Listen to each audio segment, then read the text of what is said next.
Taino Stories brings you the continuation of the 40 years of wars between the Tainos and the Spaniards. When Columbus returned to Spain, after his first voyage to the Antilles, he took 25 indigenous people by force. According to the Gilder Lehrman Institute and other researchers, only 8 Tainos survived the journey. The others didn't survive the journey under circumstances that were never clarified.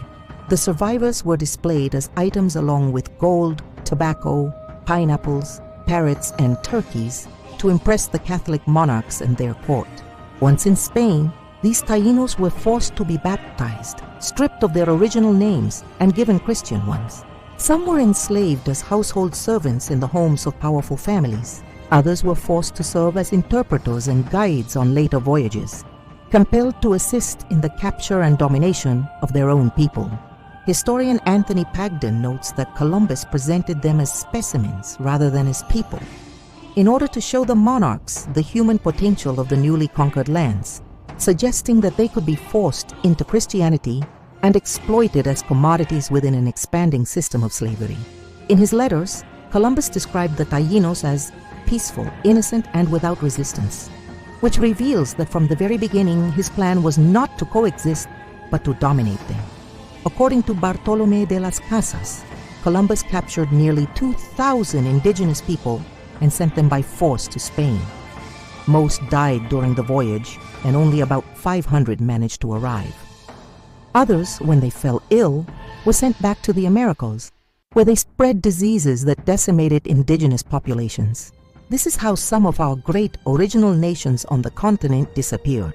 Today, some misinformed educators repeat the false idea that indigenous peoples died because they had a weak immune system against European diseases. But what is hidden is that Europe at that time was suffering one of its worst pandemics. The plague had killed more than a quarter of the population across the continent. Even so, the ships continued to set sail for the Americas, carrying sailors and passengers who were already sick. It was that combination of war, exploitation, and contagion that caused the deaths of millions of our indigenous people throughout the continent and the Antilles. For this reason, we must conclude that the Spanish government did not fight the Tainos openly at first. Their strategy was to settle, infect them, and sign treaties that seemed friendly but were in truth instruments of submission. They were unequal pacts disguised as trades. I'll give you trinkets or little bells in exchange for your gold. I'll give you colored cloths in exchange for your lands and your people. I trade you your land and your people for some pieces of cloth, and I take your work for as long as I want, under the so-called protection of my armed soldiers. I trade you cassava, tobacco, sugar cane, or pineapple in exchange for letting my men stay here, watching over your land. But there was always a catch. The day a cacique failed to meet their demands, the Spaniards took over his entire chiefdom.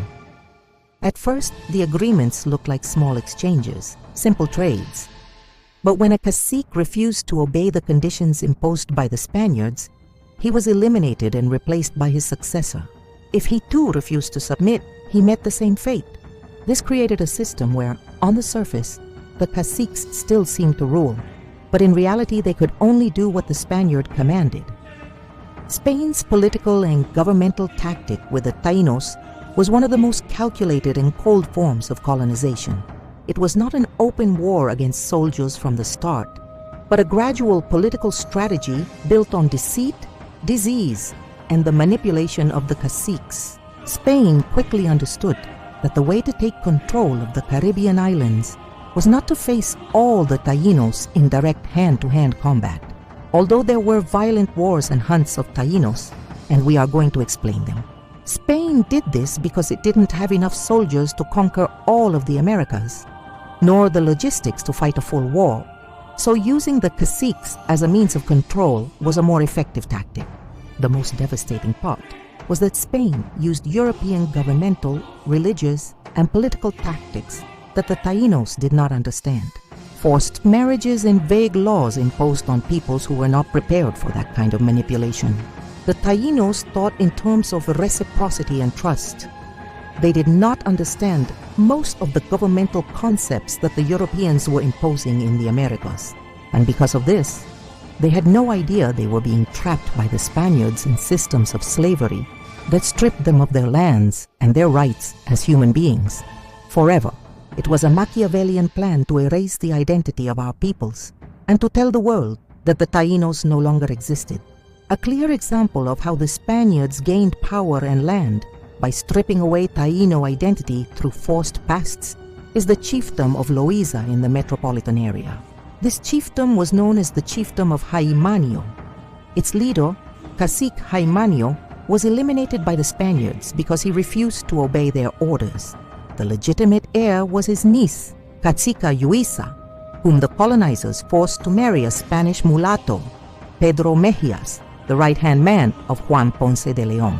The caciques of Vieques and Culebra, Yaurebo and Casimar, who were accustomed to trading along the Rio Grande de Loíza, realized that the Spaniards had eliminated Cacique Jaimanio and that Yuisa had been forced to work as a laborer for the invaders, overseeing her own enslaved people for the benefit of the colonists.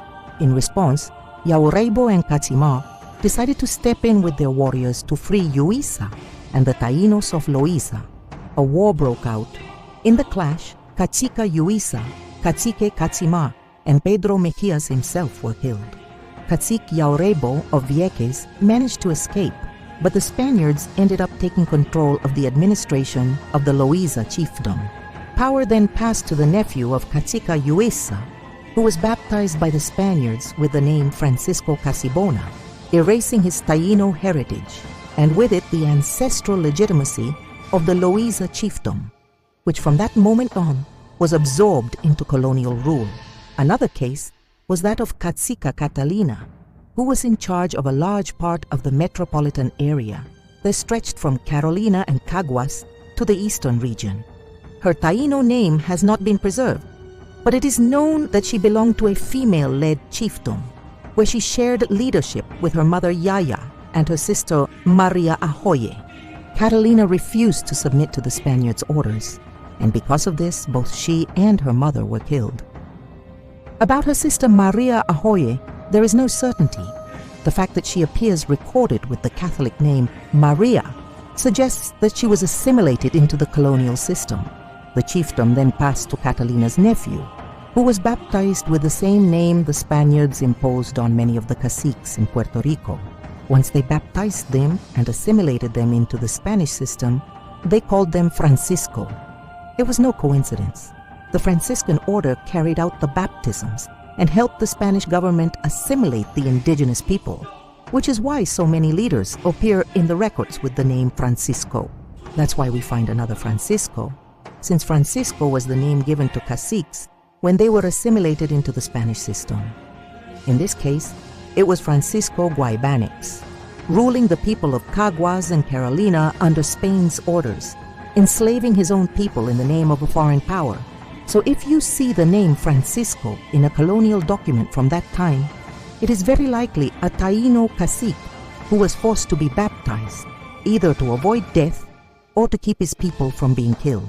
Follow us for the continuation of the 40 years of wars between the Tainos and the Spaniards, because we Tainos are still here and we carry our history.